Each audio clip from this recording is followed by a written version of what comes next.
Good evening. I'm Homi Bhabha. I direct the Mahindra Humanities Center, and you can all breathe a sigh of relief. You're not to be subjected to one of my introductions today.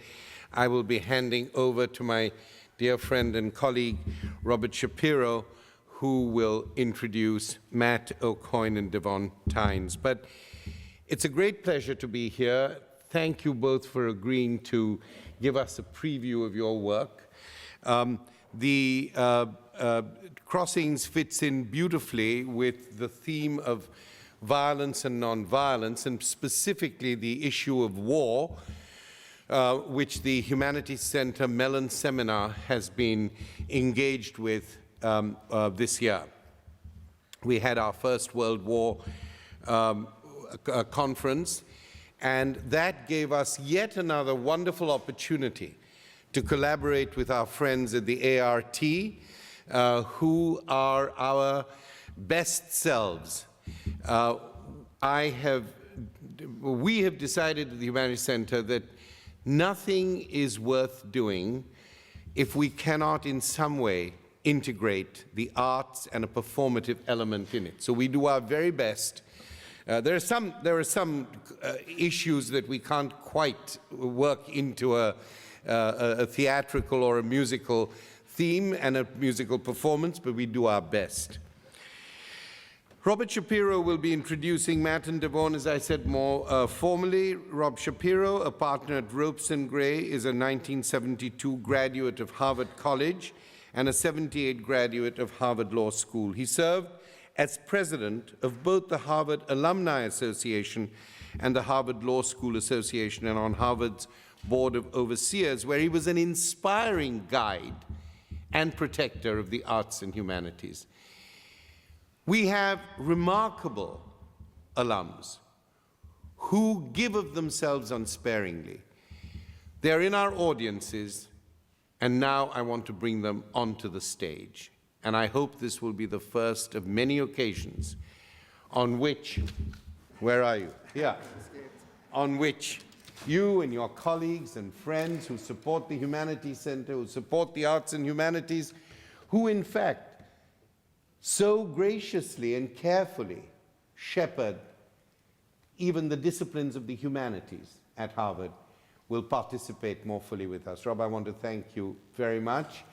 I want to say briefly that the challenge at a place like, the wonderful challenge at a place like Harvard is to bring the arts and humanities together.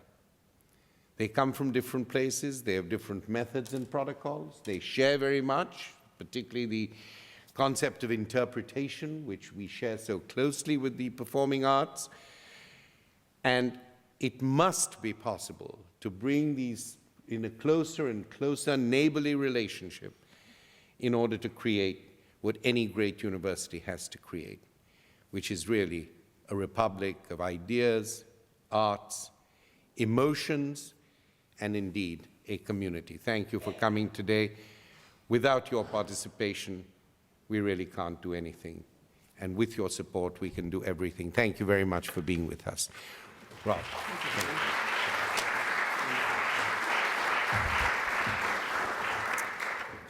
Good evening. Thank you very much, Homi. I guess that means you get to be subjected to my introduction of Matt and Davone. I'm very honored to be here. While I was on the Board of Overseers, I did serve on a lot of visiting committees for departments, primarily in the humanities and the Harvard Art Museums, and I feel very deeply through those activities and some other activities of mine that the humanities, the arts, are indeed at the core of all that we do, and the more we can do to support them, the better. Tonight's wonderful program features Matt Aucoin and Davone Tines. It's a welcome back and welcome home for both of them as graduates of Harvard College classes of 2012 and 2009. And I welcome you as participants as well. In a different setting a while ago, I asked Matt about his views on the future of symphony orchestras and the involvement of new and younger audiences. What will it take to fill symphonic halls and bring in the next generation? Well, he said, you could invite them. You could make them feel welcome and engaged. So in that spirit, we welcome you and invite you to get involved in the talk and performance and conversation that will be unfolding here. We're very grateful that Matt and Davone can be here because they are both in the midst of frenetic schedules. Crossing is the title of this evening's program and also of the opera that Matt Aucoin has composed on the commission of the American Repertory Theater, with a debut in May. Another opera of Matt's will premiere in August at the Lyric Opera of Chicago, with yet another opera being written on the commission from the Metropolitan Opera. Matt's composing activities are prolific and global, with performances from Zurich to Chicago, London to New York to Los Angeles. He is the first to hold the position of composer in residence at the Peabody Essex Museum in Salem. I am particularly delighted to say. His compositions draw not only on his musical talent, but also on his insights as poet and essayist. And performances are informed by his skill and experience as a conductor as well. He is completing his second year as the Schulte Conducting Fellow at the Chicago Symphony Orchestra.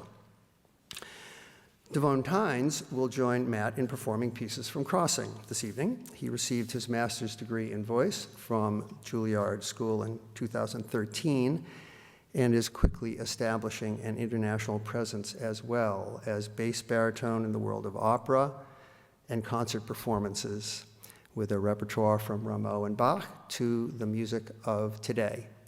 He has 2 one-man shows coming up and will be in the premiere of 2 chamber operas directed by Peter Sellers.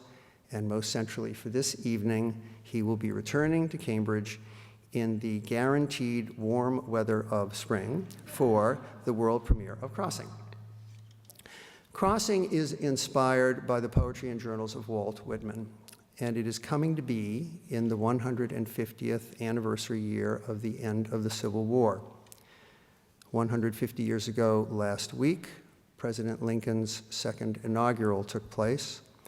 150 years ago next month, General Lee surrendered, and days later, President Lincoln was killed. In the midst of those seismic events, much more intensely personal events unfolded every day for soldiers fighting on both sides in the war and for their families. And if you cross Cambridge Common and Radcliffe Yard in the next week, you can still see the exhibition of Civil War diaries, letters, images, prints, and memoirs, what they wrote, what they saved, the personal Civil War. The intimacy of those voices and the encounters we have with them resonate with the core of the opera Crossing, drawn from Whitman's personal reflections. In Whitman's journal and diaries, we meet him eye to eye. And Matt has written about composers in a different but relevant context on this sort of subject. In art as in science, that middle level, neither micro nor macro, the realm of the visible world and its familiar objects, remains the most unpredictable and unknowable to us. That's what art explores, and what Matt explores in combining the rhythms and insights of music and poetry in operatic form, and is what we shall explore with him now in the intersections and crossings of words, notes, emotions, and meanings. Please welcome Matt Aucoin.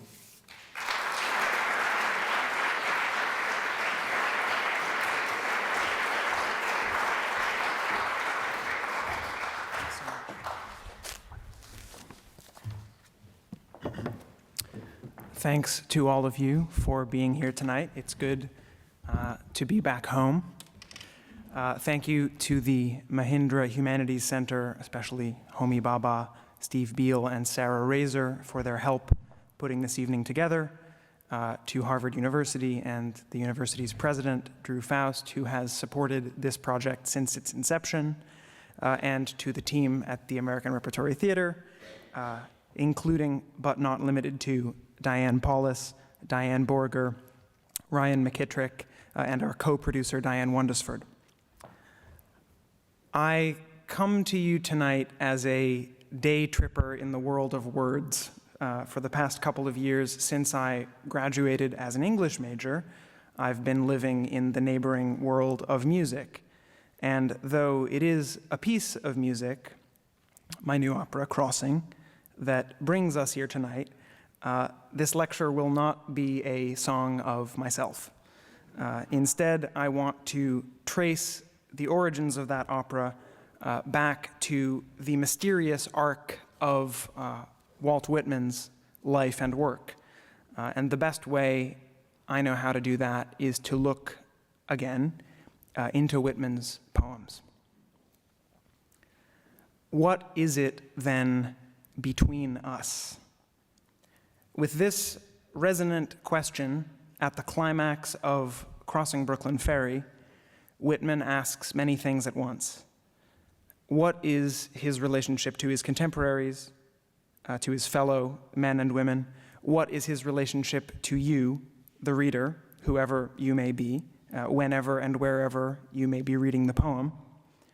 And what is the relationship between the contradictory elements of his own self?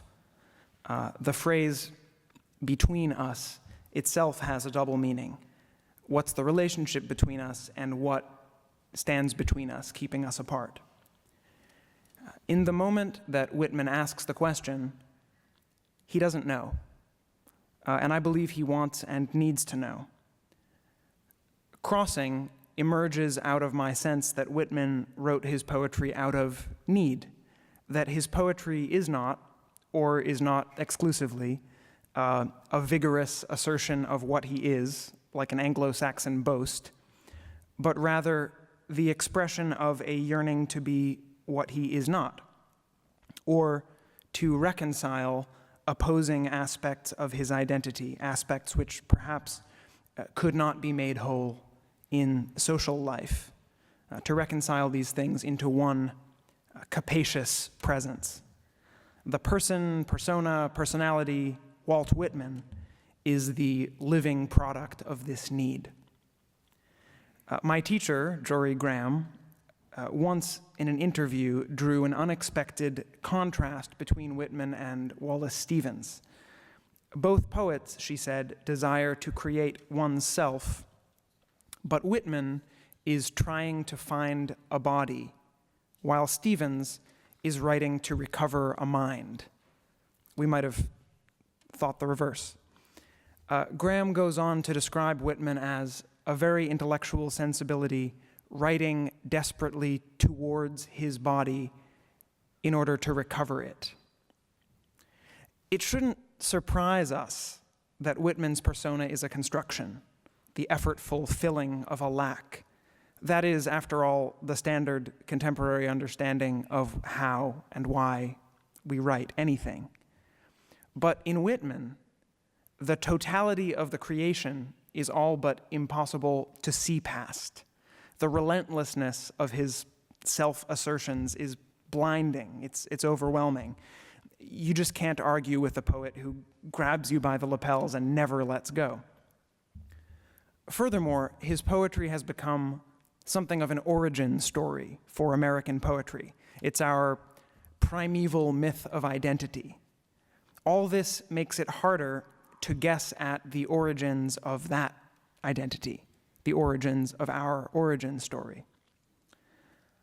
Identity making in art as in life is a kind of crossing out of what one has come to feel as the barrenness or insufficiency of the unexpressed self into the form of an other which wholly exists only in the act of making. The artist's voice, forged in the fire of creation, consists of the self, which is a chemical agent that cannot be isolated, and the artistic medium, say, language or music. The self and the medium are the two parents of the voice. They blend inextricably in their offspring's DNA. As we will see in his poem, The Sleepers, the Walt Whitman that we know could only exist in the writing. To dramatize the origin story of Whitman's identity, as I have, is necessarily to fictionalize it, at least in terms of historical events. We cannot look through the one-way glass of his poems to see what prompted them into existence. But if we treat each presence in his poetry as a desired thing, a wrought and conjured presence arising out of absence, if we treat Walt Whitman's essential qualities not as the given but as the desired, then we're on fertile ground. So, a few facts as points of departure. In spite of all the time he spent near battlefields, Walt Whitman was not a soldier. As a young man, Whitman was an opera-going dandy, what we'd call an opera queen today. He never married or had children. His childhood was fairly unstable. His family moved again and again within Brooklyn as his father, who was possibly an alcoholic, sought work and speculated on Brooklyn's real estate market. One brother's mental illness led to his being institutionalized. Another died young, an alcoholic. His sister had an abusive marriage. His relationship with his mother seems to have been a close and a happy one. Whitman stopped going to school at the age of 11, worked all kinds of odd jobs as a laborer before working as a journalist and a school teacher. He spent most of his life in New York, apart from stints in Boston and in New Orleans. And the poetry that he wrote the decade before the poetry we know was quite conventional, standard 19th century rhyme schemes and meters. It doesn't look like Whitman.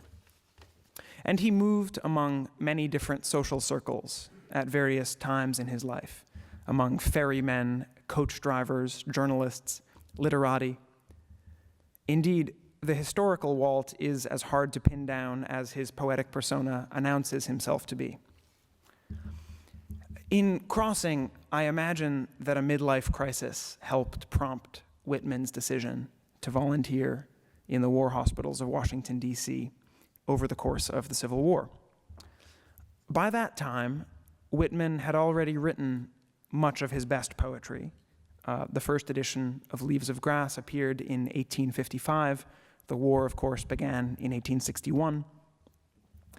In the years immediately before the war, it seems that he entered into perhaps his first romantic relationship with another man, and that the breakup of that relationship hit Whitman hard, as did, of course, the start of the war. If one had written Leaves of Grass, and if one still felt untethered and unsure of one's place in the world, I could imagine it prompting a serious depression. If poetry is not enough, if the successful making of an other, the persona, Walt Whitman, does not bring comfort to the self that one still has to be, day in, day out, then what? It is a Dantean moment. Nel mezzo del cammin di nostra vita mi ritrovai in una selva oscura.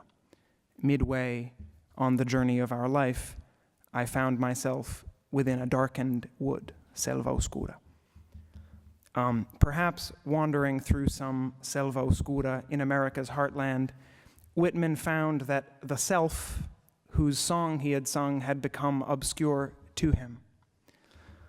Like Dante, for whatever reason, Whitman needed to visit hell on earth in order to be free, to better himself and to better know himself.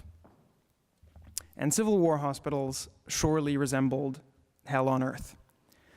It is a testament to Whitman's extraordinary generosity and courage that a sight that would drive most of us away, a pile of amputated limbs and a few dead bodies covered by blankets, instead inspired him to stay, and to stay for 4 years. So in Crossing, Whitman crosses into the Dantean purgatory of the hospital, but with no Virgil to guide him. Instead, he meets a young soldier who challenges his deepest convictions, that he Walt Whitman is an embodied spirit of goodness and selflessness, that he is all things to all people, that his motives, in short, are pure. Indeed, that is one way to read Whitman's actions. But there is another, that by working for years as an anonymous volunteer, he was running away from his own life. That through continual brief encounters with thousands of others, he avoided lifelong personal commitments, and that his sexual needs were gratified by being surrounded by so many helpless young men with whom he was constantly in close contact. I named Whitman's challenger John Wormley after a real-life soldier who makes the following cameo in Whitman's diaries. Soon after, I met John Wormley, 9th Alabama. He is a West Tennessee-raised boy, parents both dead. Had the look of one for a long time on a short allowance. Said very little. Chewed tobacco at a fearful rate, spitting in proportion. Large, clear, dark brown eyes, very fine. Didn't know what to make of me.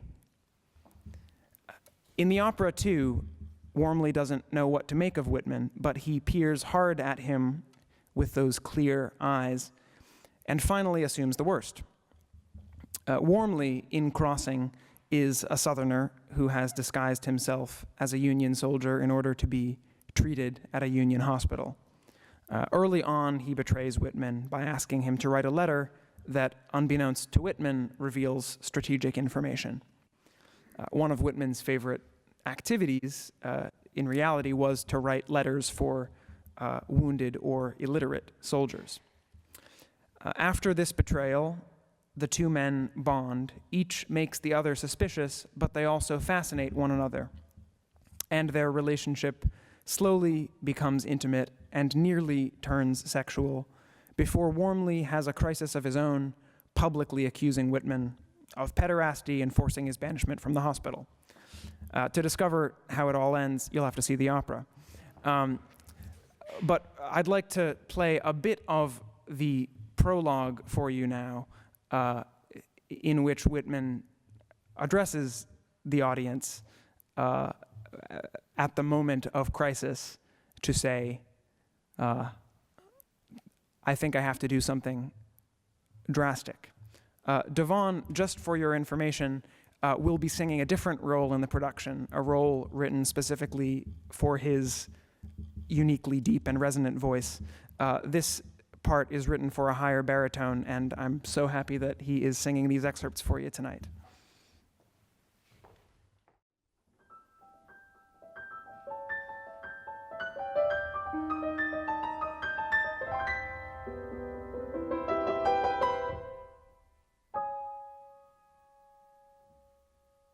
What is it, then, between us?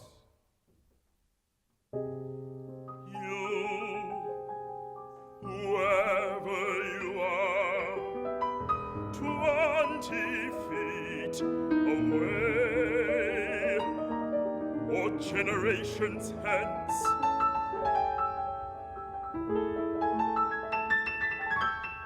Where is it?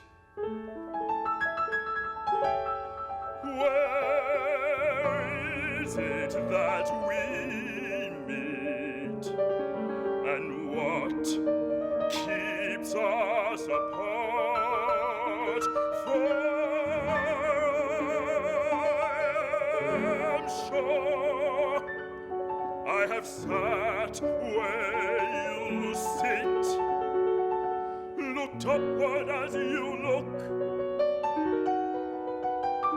have felt the thrill of darkness descending, have breathed the air you breathe.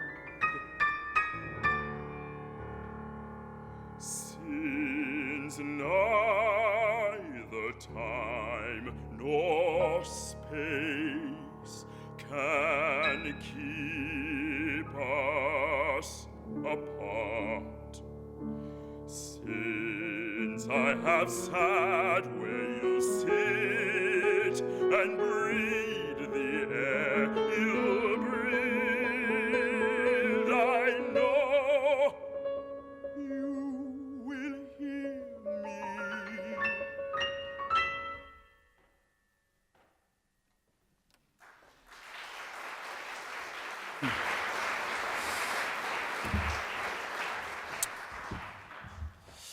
So was Wormley right?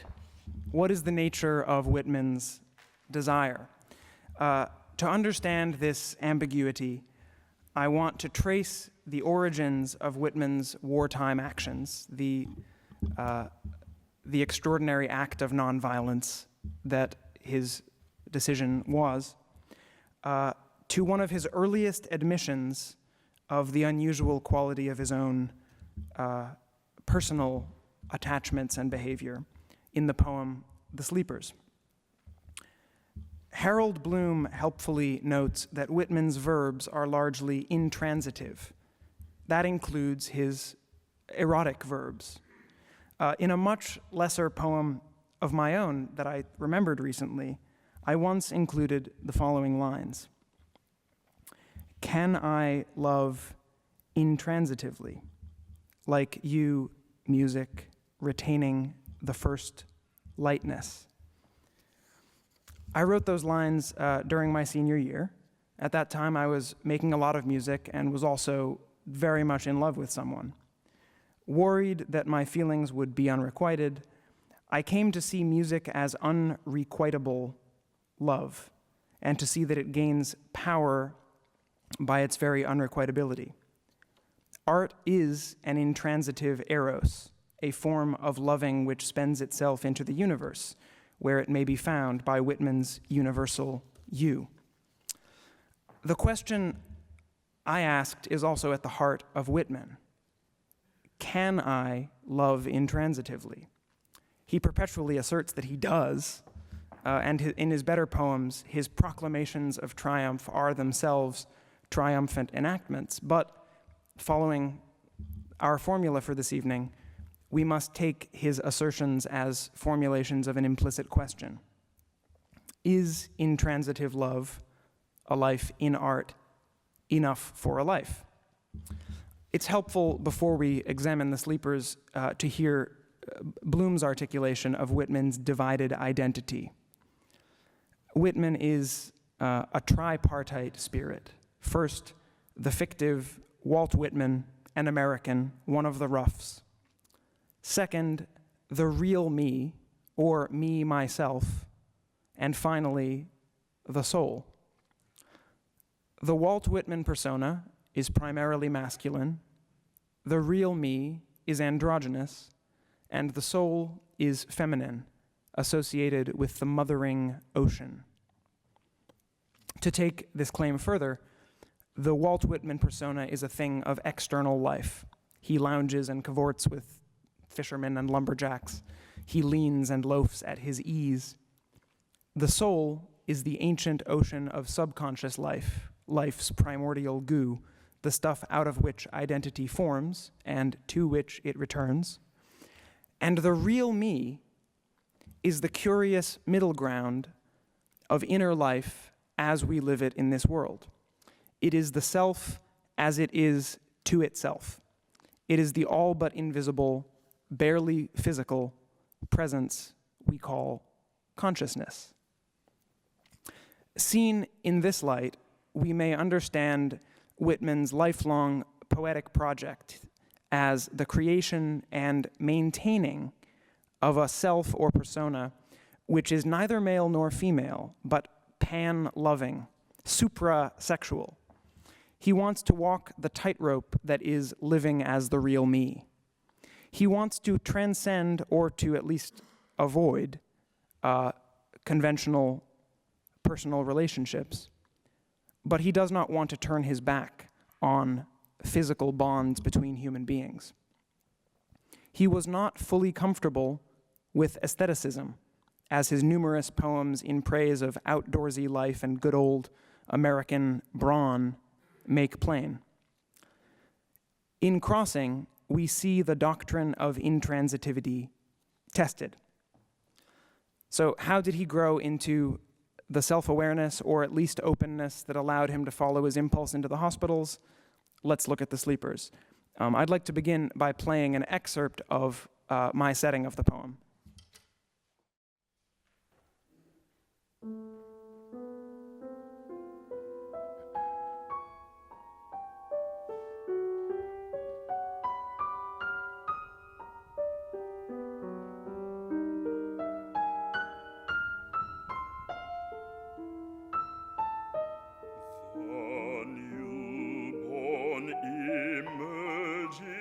From gates, and the dying emerging from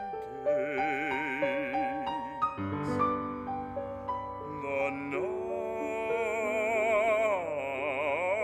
night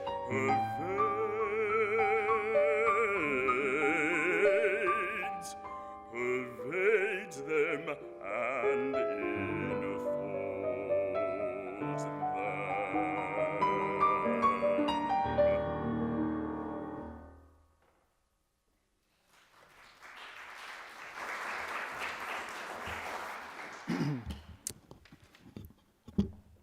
I think I need some water.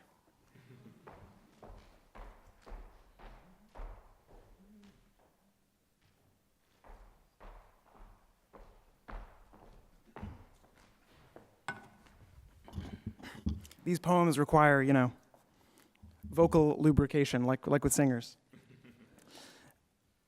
There's no truer image in Whitman for the self-contradictory sensations of joy and pain, of gaiety and pathos, of the oneness of the world and the aloneness of the self than the opening of the sleepers.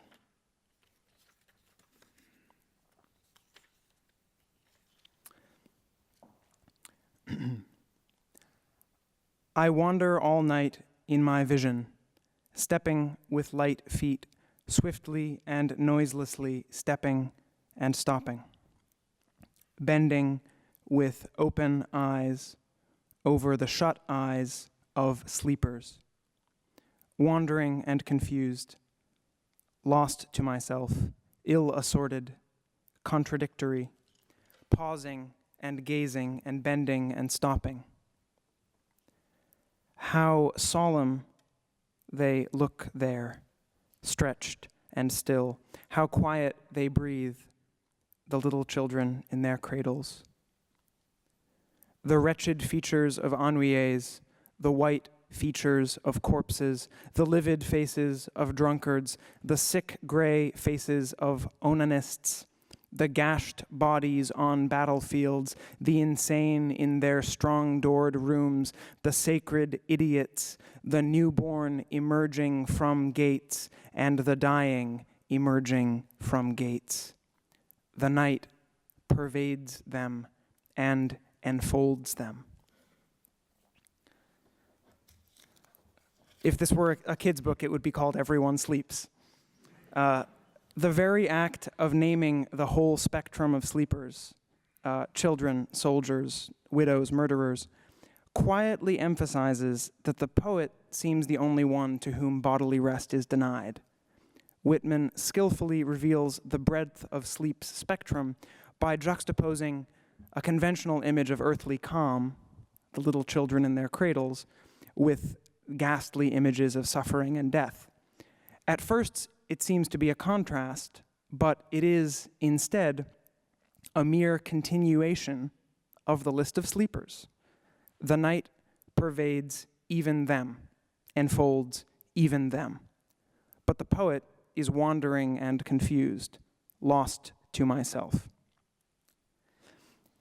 It is out of that lostness that Whitman turns to the wounded, the suffering, in hopes of helping both others and himself to find very different forms of bodily calm.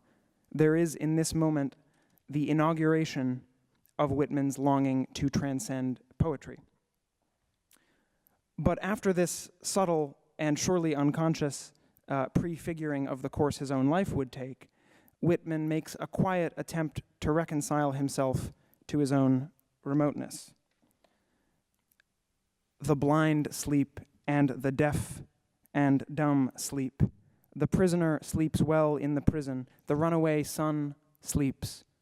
The murderer that is to be hung next day, how does he sleep? And the murdered person, how does he sleep? The female that loves unrequited sleeps, and the male that loves unrequited sleeps. The head of the moneymaker that plotted all day sleeps, and the enraged and treacherous dispositions sleep. I stand with drooping eyes by the worst suffering and restless. I pass my hands soothingly to and fro a few inches from them. The restless sink in their beds, they fitfully sleep. The earth recedes from me into the night. I saw that it was beautiful, and I see that what is not the earth is beautiful. The poet himself is not the earth, not one of the sleeping bodies on whom gravity freely acts. He attempts a quasi-Buddhistic reconciliation with absence, of which he himself seems a manifestation. He says that the black air seems as beautiful to him now as the earth had, but it is a tenuous resolution, one that the poet quickly finds insufficient. If we consider the past two stanzas as two possible stances towards the poet's own sense of remoteness, self-invention as a healer, or reconciliation with how things are, the next section of the poem offers other possibilities. I go from bedside to bedside, he claims. I sleep close with the other sleepers, each in turn. I dream in my dream all the dreams of the other dreamers, and I become the other dreamers. The poet is tempted to live vicariously, or perhaps, I am a dance, I am the ever-laughing. He fancies himself here king of the spirits, an Oberon to a crowd of pucks. Well do they do their jobs, those journeymen divine. I reckon I am their boss, and they make me a pet besides. As usual, Whitman plays both sides. He's both Oberon and Puck. Then I am the actor and the actress, the voter, the politician.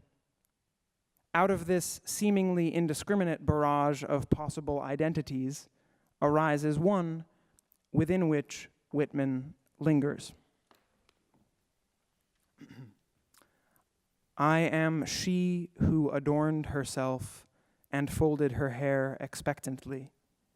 My truant lover has come, and it is dark. Double yourself and receive me, darkness. Receive me and my lover too. He will not let me go without him.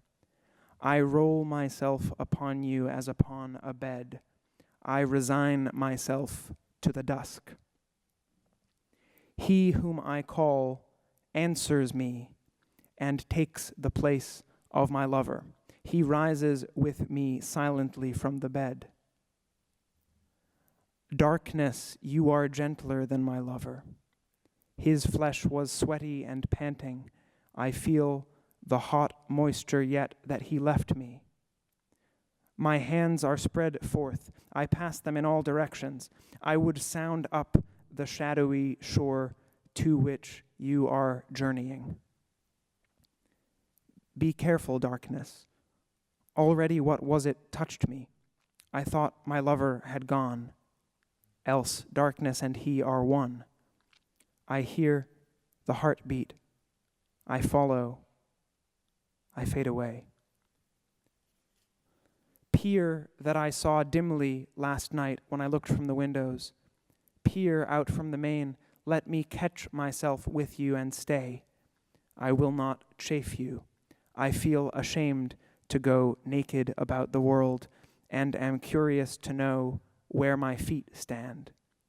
And what is this flooding me, childhood or manhood, and the hunger that crosses the bridge between. Remember, this is written in the 1850s. It's really astonishing. Whitman assumes the persona of a woman waiting for her lover, who finally seems to commune with darkness or night itself. Whitman's obfuscation here is intentional and illuminating, or rather fruitfully darkening. Is it darkness itself or another human being that pervades and enfolds her? The woman panics when she realizes that perhaps the surrounding darkness is not wholly innocent. Be careful, darkness. What was it touched me? I thought my lover had gone. The darkness seems suddenly to have assumed a human form, like Zeus descending into the world to seduce a mortal woman. It is a which one's the mockingbird, which one's the world moment. Whitman is both himself and the imagined woman, and he endows her with his own capacity to eroticize encounters with nature. Though perhaps for her, the encounter with her lover became an encounter with darkness. The best image for this scene is perhaps the erotic dream. That is, after all, a literal communion with darkness. Darkness assumes the illusory form of the beloved, and the illusory form may precipitate a real climax. At the end of the section, Whitman asks, sort of like Yeats in Leda and the Swan, or Merrill in the poem Body, where his feet stand. And what is this flooding me, childhood or manhood? And what is the hunger that crosses the bridge between the two? In short, what just happened? Is the poet flooded with innocence or experience? Is it the blank darkness of night or the blank white of semen? And what is the hunger that crosses the bridge into manhood? Is it a desire for the life-giving substance or for night's obliteration? Can those desires be separated? And does the poetic experience stand for the bodily experience of union between man and woman? Or, as is intimated in the woman's confusion at her own encounter, does that union itself perhaps stand for a deeper communion with darkness itself? Leaving these questions hanging in the air, Whitman sculpts a poignant and cinematic juxtaposition. The cloth laps a first sweet eating and drinking, laps life-swelling yolks, laps ear of rose corn, milky and just ripened. The white teeth stay, and the boss tooth advances in darkness, and liquor is spilled on lips and bosoms by touching glasses, and the best liquor afterward. Then I descend my western course. My sinews are flaccid. Perfume and youth course through me, and I am their wake. After the confused nighttime encounter, we see a scene that's as refreshing as a warm dawn, but Whitman is not part of it. He is elsewhere, self-depicted as the sun descending on its western course. Elsewhere, Whitman claims he can always send sunrise out of himself. It's a vital image, but the sun, though it gives life, is not a living body. It's distant, does not touch us, but sends light forward out of itself. That light reaches us however many generations or hundreds of generations hence, like in Crossing Brooklyn Ferry. At this point, Whitman has a mysterious vision.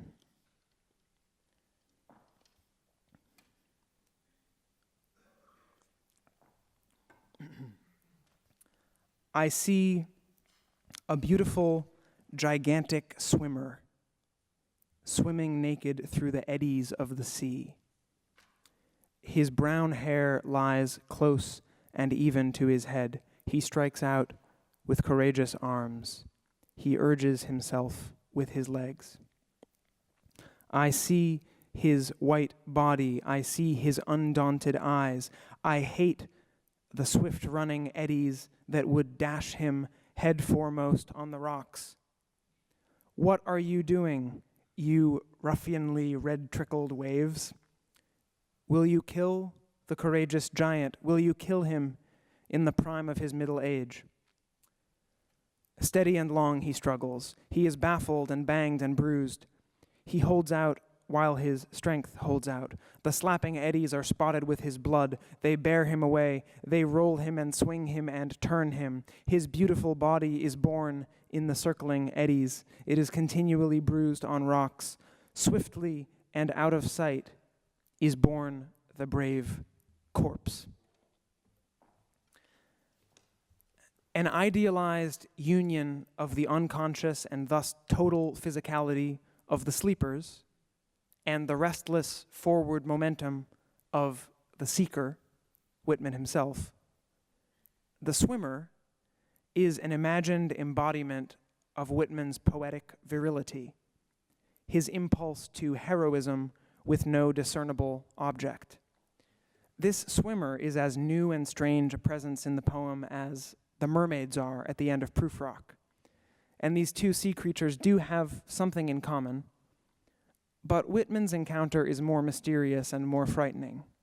First, the swimmer is all body. His brown hair lies close and even, courageous arms, he urges himself with his legs, white body, undaunted eyes. He's a heroic presence, not unlike Whitman's usual descriptions of young men, but this swimmer possesses a mythic, gigantic stature. And unlike Whitman's usual lazily loving descriptions of beautiful bodies, the scene turns violent. The waves hurl the imagined hero ashore to die on the rocks. This vision also seems a dream. The sequence of events possesses dream logic. We've probably all had dreams like it, dreams whose intensity helplessly and unexpectedly heightens, dreams in which an innocent scene suddenly turns dangerous, culminating in a vertiginous sense that the desired thing is slipping away, destroyed forever. Whitman's is a dream of warning. His spirit is willing, but his flesh is weak. If he were somehow to achieve his desired union of mind and body, if he were to live the way he writes, he would die. A stark warning. Then one of the strangest couplets in Whitman. I turn, but do not extricate myself. Confused, ellipsis. A past reading, ellipsis. Another, but with darkness yet. I turn. Whitman swerves in his course. Dream-warned away from a kind of active life, he seeks a new mode of access to the physical world. He does not extricate himself, but no longer longs to be like the swimmer. The second line's fragmentary quality is worthy of Paul Celan. Confused, a past reading, one word. Another, but with darkness yet. So in short, confused, he looks into the dark tea leaves of his own dreams once again. And he sees another stark vision of helplessness. He witnesses a shipwreck, and I cannot aid with my ringing fingers. I can but rush to the surf and let it drench me and freeze upon me. I search with the crowd. Not one of the company is washed to us alive. But then, and remember that this poem appeared in the original 1855 Leaves of Grass. In the morning, I help pick up the dead and lay them in rows in a barn. Now of the old war days, the defeat at Brooklyn. Washington stands inside the lines. He stands on the entrenched hills amid a crowd of officers. His face is cold and damp. he cannot repress the weeping drops. He lifts the glass perpetually to his eyes. He stands in the room of the old tavern.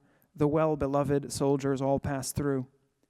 The officers, speechless and slow, draw near in their turns.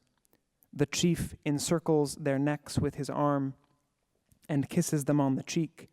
He kisses lightly the wet cheeks one after another. He shakes hands and bids goodbye to the army. Only Whitman would make hugging and kissing the focal point of a description of George Washington.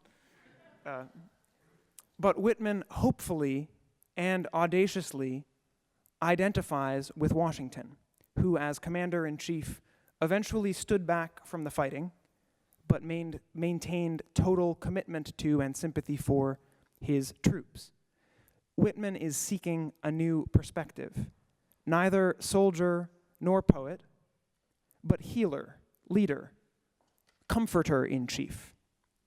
Whitman's turn, as he calls it, was away from each of the two extremes, the active life of the soldier or swimmer, and the entirely artistic life of the aesthete.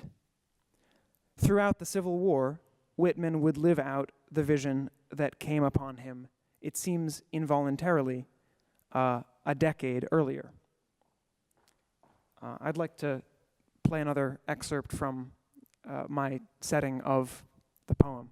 I only said a few lines of the poem, by the way, otherwise the song would be like 12 hours long.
I want to allow time to open the floor for discussion and questions, and I also want to play at least one musical number in its entirety. But having traced the origins of Whitman's heroism to his desperate need to maintain contact with others without submitting to a conventional life, I'd like to read and perform a brief poem from later in his life in which he claims to have achieved the longed-for condition. If we remember the three-part division of his identity, Walt Whitman, myself, and the soul, near the end of his life he says, "This is thy hour, O soul." In other words, the self's time is done. I'm ready to cross into another state of being. This aria comes near the very end of the opera. It serves as a summing up of Whitman's life to that point. Was it actually the last poem he wrote? Did he actually, Prospero break his staff and drown his book? No. But in that moment, he feels ready to do so. And curiously, it does seem that the Civil War cured Whitman of poetry. As Frank O'Hara once put it, if you don't need poetry, bully for you. But a lot of us do need poetry. And this is a bittersweet ending to the story because I don't think I'm alone in finding Whitman's post-war poetry often quite bad. The forms are the same, the shapes are the same, but the fire has gone out. The rhetorical force comes to seem like bluster. You get the sense that he doesn't need it as much anymore. And curiously, I think that his relationships with the soldiers and the time, those 4 years of intense, immersive experience, changed something about his constitution. To our loss, but maybe to his gain. So in words and music, A Clear Midnight. This is thy hour, O soul, thy free flight into the wordless, away from books, away from art, the day erased, the lesson done, thee fully forth emerging, silent, gazing, pondering the themes thou lovest best, night, sleep, death, and the stars. The achieved condition of midnight, the black antipody to Emily Dickinson's total whiteness of noon. This is a moment that could only come late in Whitman's life. Curiously, he also ends with the word "the stars," which concludes each of the 3 sections of Dante's Divine Comedy, and a quotation from which begins and ends crossing as well. So let's play A Clear Midnight, and then we will open the discussion.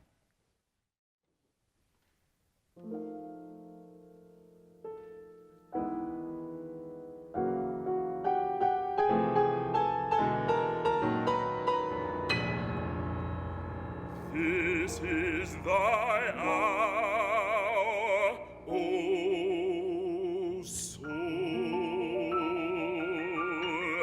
thy free flight into the wordless.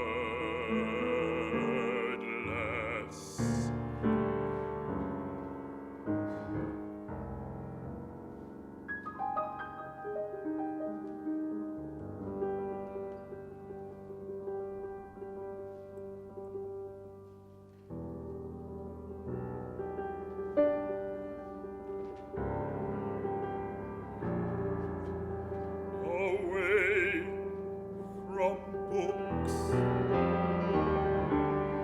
away from art, the day erased, the lesson done, thee fully forth emerging,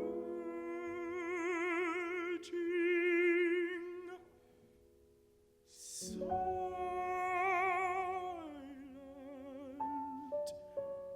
gazing, pondering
Well, as somebody who lacks all the talents that were so generously on display, let me thank you both for a really quite a wonderful evening.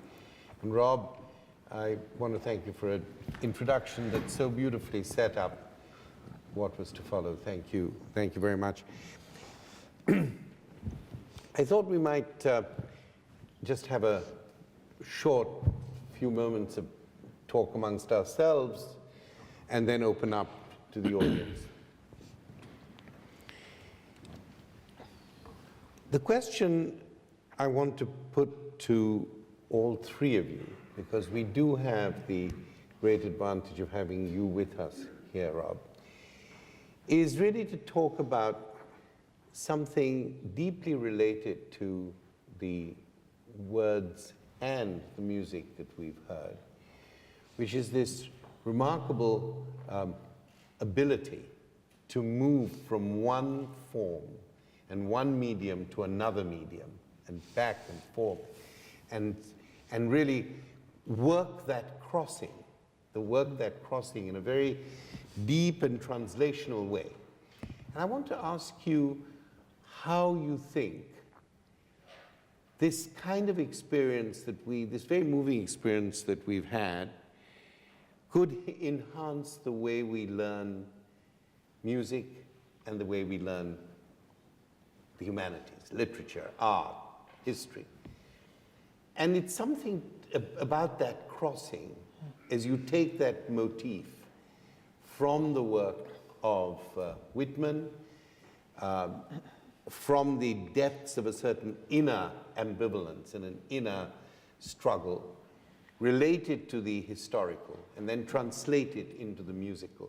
It's those crossings that I would like all three of you to address, both creatively, but also in the construction of knowledge, you know, what we could do in a university or in a school to encourage this movement between medium that opens up meaning in very different ways. Historical meaning, literary meaning, poetic meaning, meter, sound. I've talked too much already. Well, at least from a musical, creative standpoint, something in the poetry and the music that's been really interesting to explore, if not helpful with, through the words of Whitman, are the immediacy in everything that is written. As Matt said, he was before his time in grabbing the reader by the lapels and investigating what is the identity in a way that is always kind of abruptly present. So as a performer, at least, it's wonderful to always have that sort of drive and interrogation always present. And how did that interact with what you were studying when you were here at college? I mean, how did the academic and the experiential, the performative, and the critical crisscross?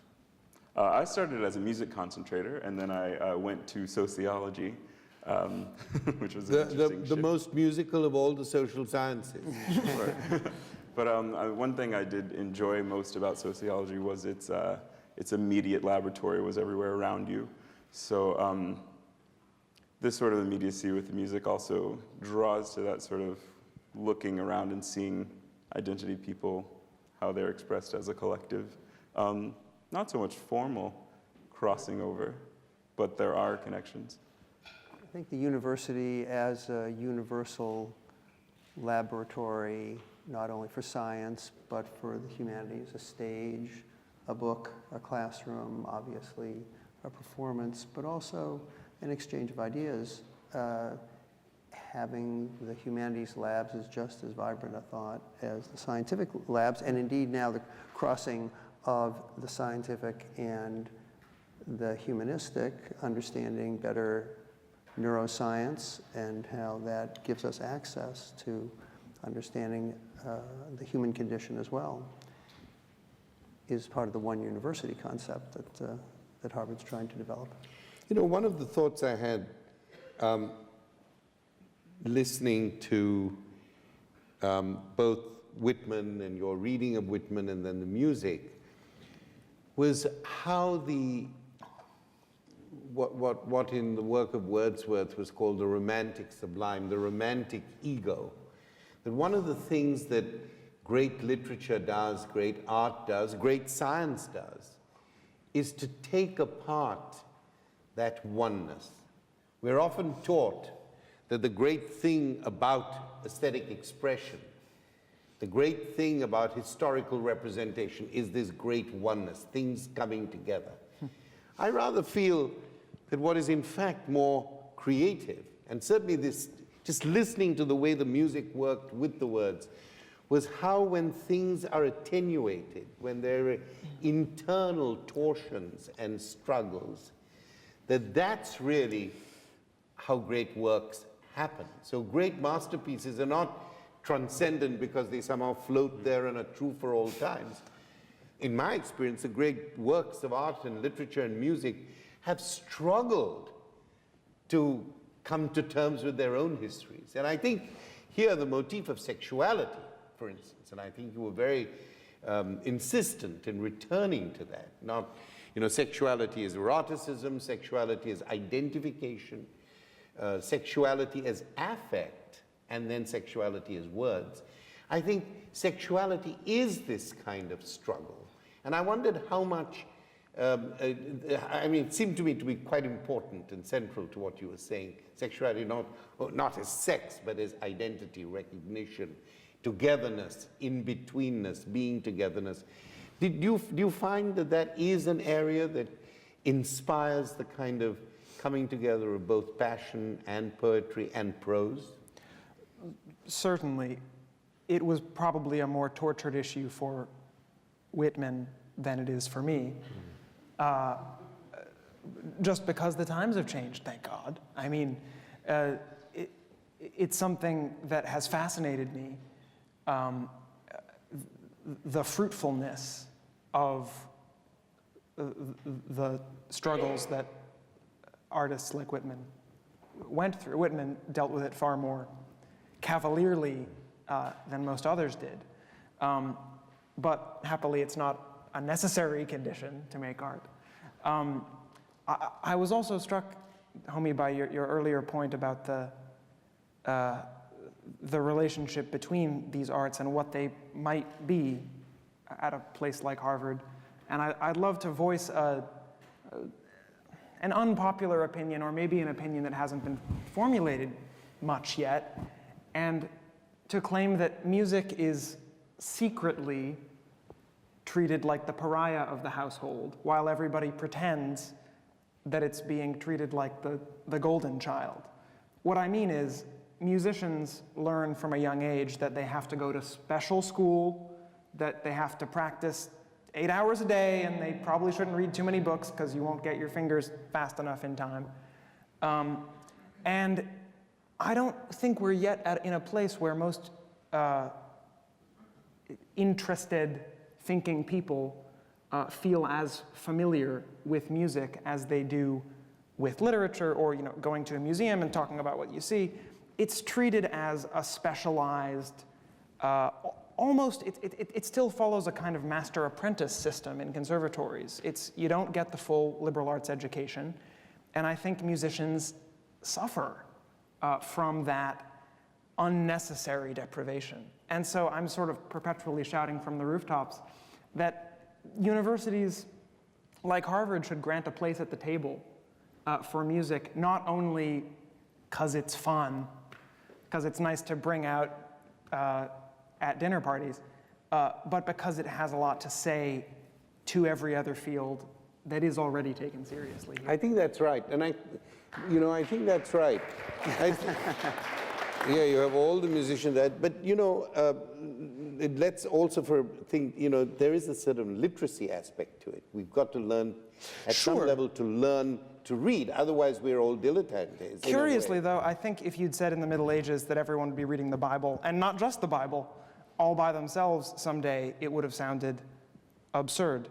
And then there was the vernacularization, which actually made the reading of the Bible and the writing of the Bible different. That's why I'm saying that you need that transition. You need music literacy to read music to become part of a syllabus for children as much as anyone else, so that you can... I'm not sure. I wonder if listening deeply isn't the same as reading deeply.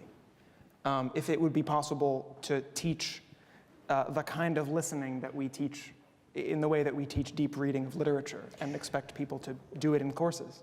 I have some doubts about that, because it's wonderful to listen if you can read, but you want yourself to be an agent, to be able to read, to be able to interpret. I wouldn't want to leave the interpretation, if indeed what you're saying, and I very much agree with that, but I wouldn't want to always feel that I was at one remove from it. You know, just like every child who likes to be read to eventually wants to read to himself. And I also am a big believer in the practice of, you know, of music. I think it's a part of your daily breakfast. It was certainly in my household, it was. We had our children every morning practice, but I think what did they play? The eldest, who was here and had to rush away, plays the violin, and the younger one the cello. But it was just that it was, you know, what you did before breakfast. After you brushed your teeth and before you had cornflakes, you practiced. That was what it was like in our household. But I think, you know, I want to open up to the audience, because I think we've already made... But one of the great things that brings together, and words and music, that brings together the great works of theater, literature, art, is that it's always struck me, and it's the kind of a motif of the book I'm writing at the moment, that great works are often difficult to remember because they're hard to forget. That somehow we return to them all the time, because we can, you know, we are completely immersed in them, and in that immersion itself, we can get so much and we leave so much, so that the return to great works is because it's impossible to forget them, but it is also difficult to remember them. And Wittgenstein said something like this. He said, you know, the great thing, was talking about music actually. So the great thing is you can have heard a piece, you could hum it, you can sing it almost as it is playing. And each time there is an immanence about it. It comes out at you.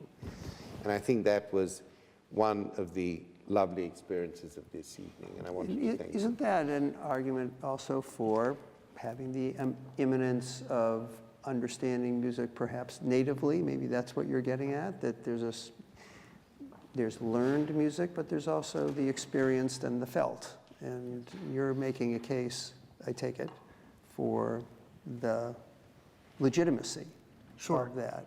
I am. I would make that case anywhere. When I come to Harvard, I make the case, the geekier case. So I think it's a good case to make in a university setting, where to do otherwise may be seen as being illegitimate. No, I think that is something that we could, it is more easy to integrate. Right. Yes. I think the tough thing is to say, it's true. Learn to read music, you know, like you learn to read other, you know, learn to read scientific symbols, or you learn to read language. Thank you very much for being part of this evening. Let's have some questions. Yes. I would be interested in knowing if the production will have surtitles. Oh, sorry. Will the production have surtitles? And I'd also be interested in knowing, in hearing more about the drama's climax, although Matt may feel he's already sufficiently addressed that point by now. Now, you see, for that, you have to go to the performance. We can't let him give it up. I can't give it away. We can't give it away at this point. However, to the first part of your question, there will be surtitles. Am I right? Yes. ART team, yes, there will be surtitles. So all the power of Walt Whitman delivered straight to your cornea. But through the music. I hope through the music, too. Which is a different Walt Whitman. Yes. Another question. Yes, please.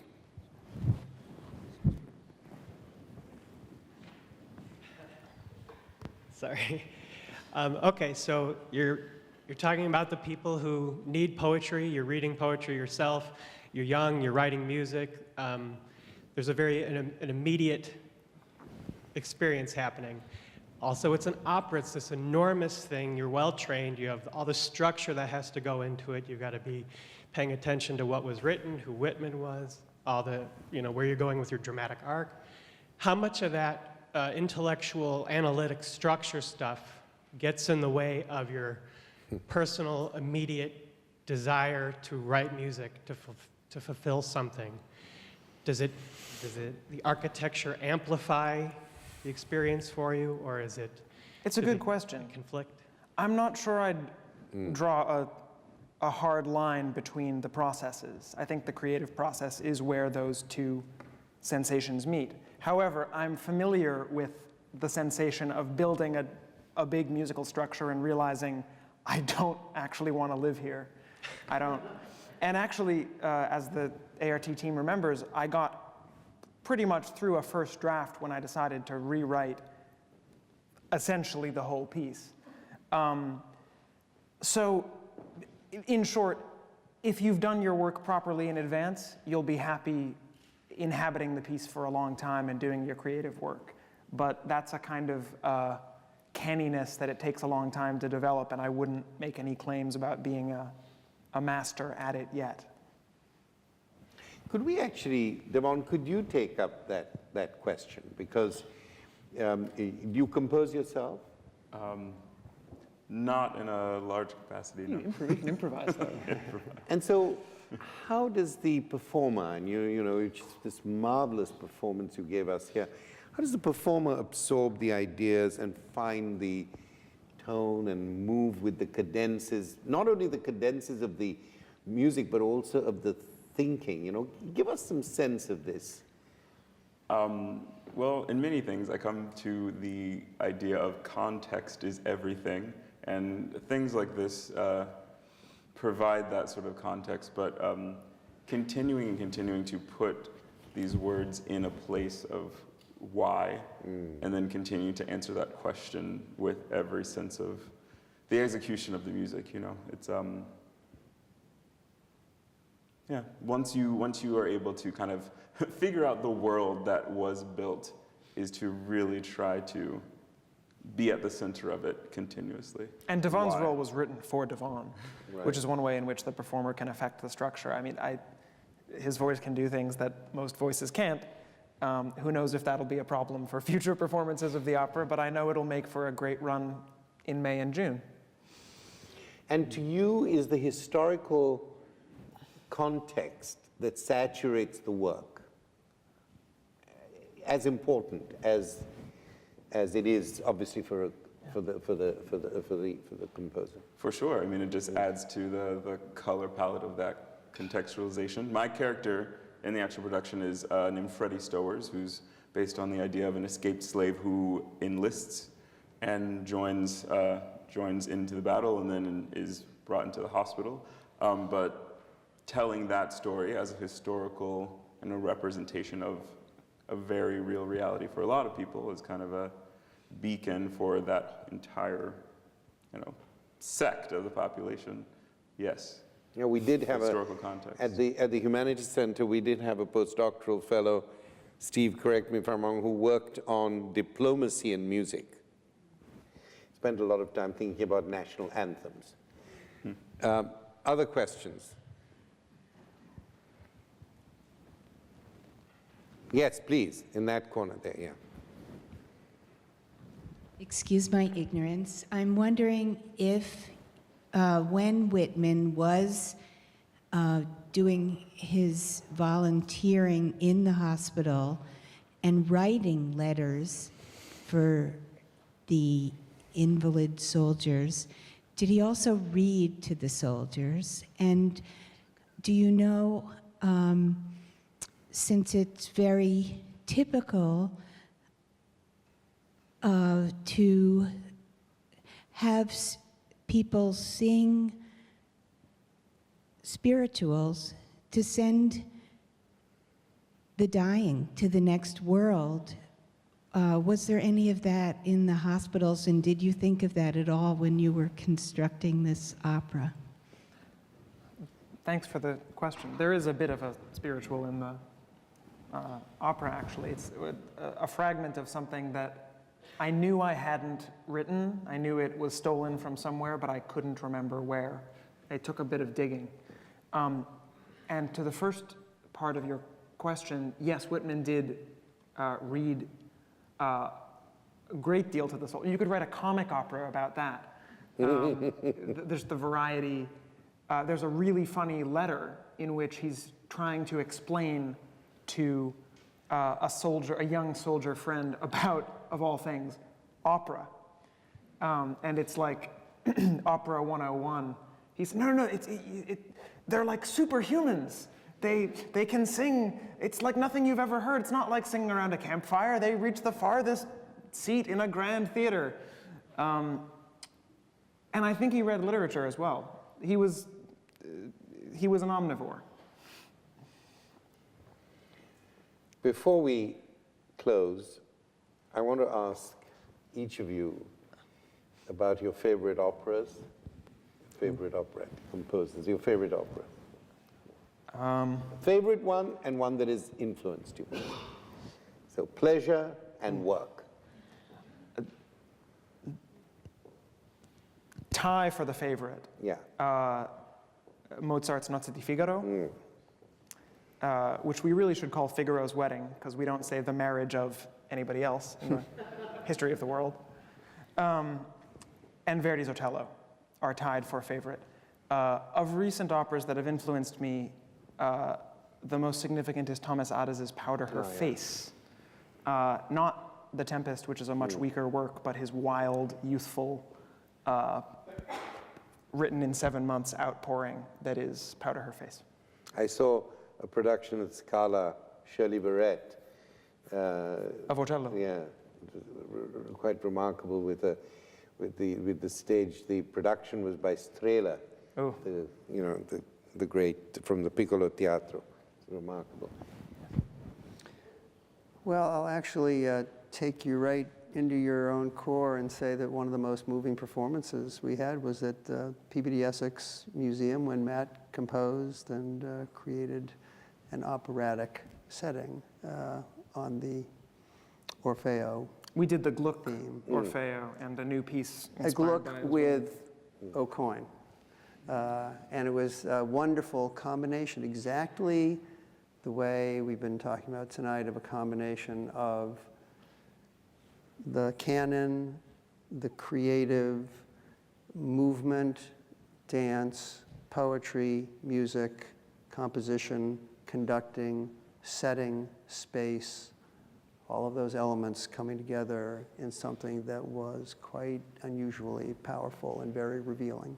And before you heard that, what was one of your... I've been exploring Handel operas going out to Santa Fe Opera recently. So. Absolute favorite opera is The Rake's Progress, for sure. Actually, Matthew and I met doing a production of The Rake's Progress in Dunster In House. Dunster House. So it's an incredible piece through Should and have through. said that. And most, I guess, work or intriguing continuously, I have to say Crossing at Good. this point. Well, On that note,